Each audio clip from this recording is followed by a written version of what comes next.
ఈ బడ్జెట్ చూశాక first budget గురించి చెప్పండి సార్.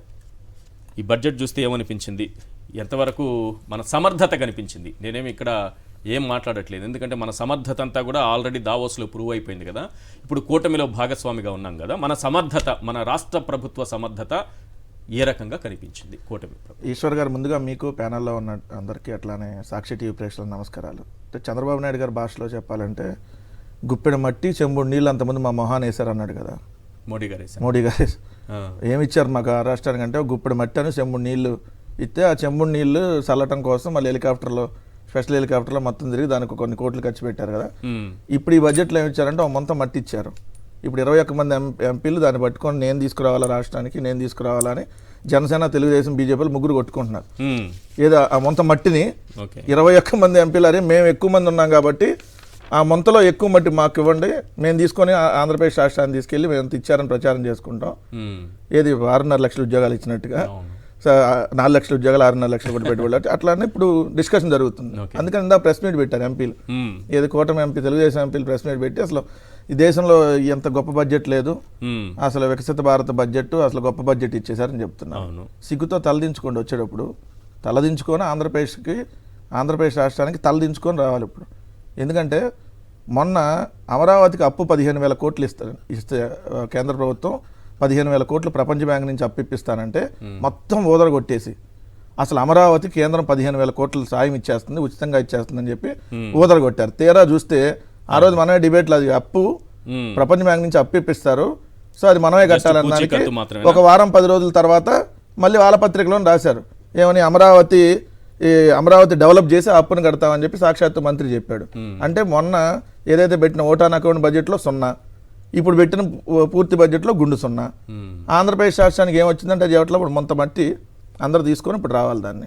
అసలు ఎందుకు నాకు అర్థం కాదు, చంద్రబాబు నాయుడు గారిని ఇప్పుడు కేంద్ర ప్రభుత్వం ఎంత నీచంగా చూస్తుందంటే, అంటే అంత పెద్ద పదం ఉంటే ఇంకా వాడచ్చు, నీచంగా చూస్తుందంటే దానికి అర్థం ఓ పక్క బీహారు నితీష్ కుమార్, అట్లానే ఇక్కడ మీరిద్దరు లేకపోతే మీరు రైట్ హ్యాండ్ ఒకళ్ళు, లెఫ్ట్ హ్యాండ్ ఒకళ్ళు, మేజర్ పార్ట్ మీదే. నితీష్ కుమార్కి ఉంది 12 ఎంపీ సీట్లే, కానీ మీకు సింగిల్గా ఉంది 16, జనసేన 2 కలిస్తే 18 సీట్లు, బీజేపీ 3 పక్కన పెట్టిన, అంటే 18 సీట్లు మీ ఇద్దరికి ఉంటే వాళ్ళు 12 సీట్లు ఉన్న వాళ్ళకేమో లక్షల కోట్ల రూపాయలు వాళ్ళకి ఏం కావాలంటే అయ్యి అడగకపోయినా అడిగినా అసలు ఏం అడిగితే అది 1,00,000 కోట్లు ఇవ్వండి, 1,00,000 కోట్లు, మీరు కనీసం ఒక 100 కోట్లు ఇచ్చేటటువంటి పరిస్థితి లేదు. అదేమంటే ఈయన అప్పు అడుగుతూ ఉంటున్నాడు, సార్ నాకు మా రాష్ట్రానికి ఏమొద్దు, అమరావతికి ఇంకేమైనా కావాలంటే అప్పులు ఇప్పించండి, మా రాష్ట్రానికి ఏం ఉపయోగ పర్లేదు, అప్పు ఇప్పించండి అంటే వాళ్ళు కూడా సర్దుకుంటారు కదా. సో మొన్న దావోస్ బడ్జెట్ చాలా పెద్దది కనిపిస్తుంది కదా, అంత పెద్ద బడ్జెట్ లో రాష్ట్రానికి ఏమొచ్చింది నేను చెప్తాను సార్. దాంట్లో వీళ్ళు మేజర్గా చెప్పేది ఏంటంటే పోలవరానికి సంబంధించి ఏదో వచ్చేసింది, దానికి ఆమోదం తెలిపారు బడ్జెట్లో. దానికి సంబంధించి 30,000 కోట్ల రూపాయల ఆమోదం ఎక్కడ తెలిపారు, 41.15 మీటర్ల పోలవరానికి సంబంధించి అంతవరకే 30,000 కోట్ల రూపాయలకు ఆమోదం తెలిపారు. మామూలుగా ప్రాజెక్ట్ వ్యయం 55,000 కోట్లు, కానీ ఇప్పుడు 55,000 కోట్లు కూడా కేంద్రం ఇవ్వట్లేదని చెప్పి బడ్జెట్ సాక్షిగా ఆ 30,000 కోట్ల రూపాయలకు ఆమోదం తెలుపుతుంది. మీరు అన్నట్టుగా 41.15 మీటర్లకే పోలవరం పరిమితం అయితే అది ఒక చిన్న జలాశయంగా మారింది, అంతే తప్ప పోలవరం లాంటి భారీ ప్రాజెక్ట్ అవ్వదు. సో ఈయన మళ్ళీ చెప్పే బనకచర్లకి అది అసలు ఇంపాసిబుల్, ఎందుకంటే 42 మీటర్లు దాటితేనే కదా దానికి నీళ్ళు తీసుకెళ్లాలంటే. సో దానికి ఊరేశాడు, అది అయిపోయింది.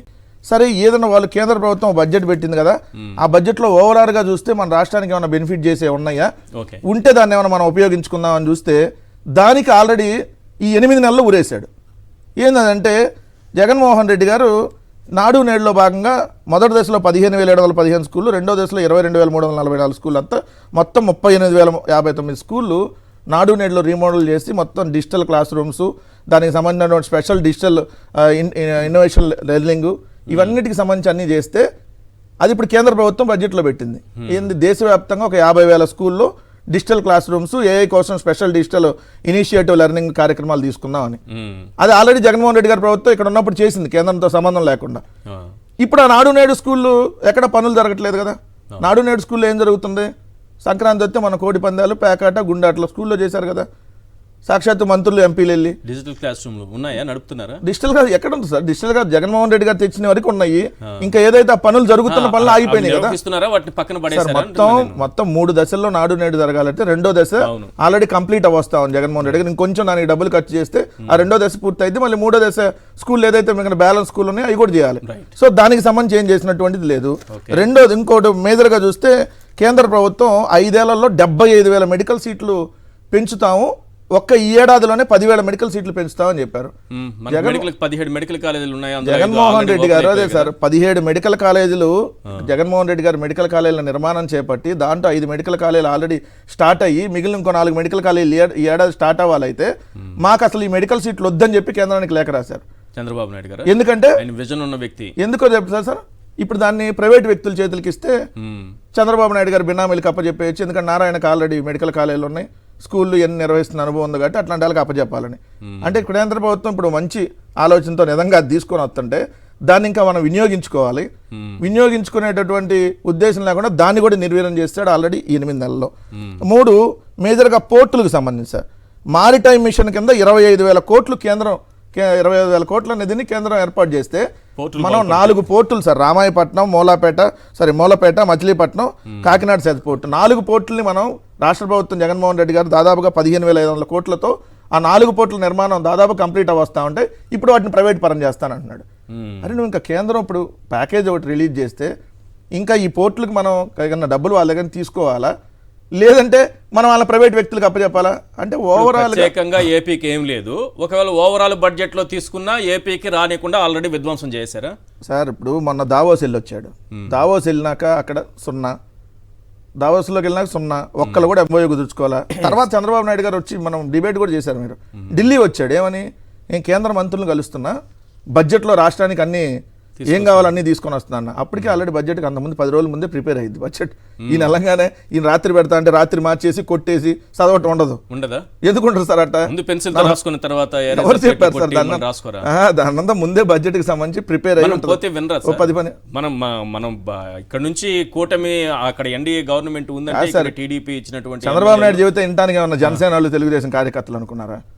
కేంద్రంలో ఉండాలి వినటానికి కాదు సార్. జనసేన వాళ్ళు తెలుగుదేశం వాళ్ళే చంద్రబాబు నాయుడు చెబితే ఏమవుతుంది ఆలస్యం లేదండి సార్. అదంతా ఊరికి అక్కడి నుంచి ఆ దావోస్ కార్యక్రమాన్ని డైవర్ట్ చేసే కార్యక్రమం. దావోస్ లో పెట్టుబడి రాలేదు కాబట్టి ఇక్కడ బూతులు పెడుతున్నారు అందరూ. అందుకని లేదు నేను ఢిల్లీ వెళ్ళి ఇప్పుడు కేంద్రంలో మొత్తం మళ్ళీ అన్ని చక్కదిద్దుకొని వస్తానని చెప్పి అక్కడికి వెళ్ళి ఒక రోజు ఓవర్ యాక్షన్ చేసి వచ్చారు. ఇప్పుడు ఏమన్నా అయిందంటే ఇప్పుడు ఏ మొహం పెట్టుకొని వస్తారు? 21 మంది ఎంపీలు ఉన్నారు కదా, పవన్ కళ్యాణ్ గారు దాంట్లో చెప్పాలి కదా. ఎందుకంటే ఆయన ఎంత అంటే అంత కదా. మోడీ గారు ఆయన కూర్చోమంటే మోడీ గారు కూర్చుంటారు, అమిత్ షా గారు నిలబడంటే నిలబడతాడు. మరి అంత ఉన్నాళ్ళు మరి రాష్ట్రానికి దీనికి సంబంధించి బడ్జెట్లో ఏం తెచ్చారు? గుండు 0 తెచ్చారు.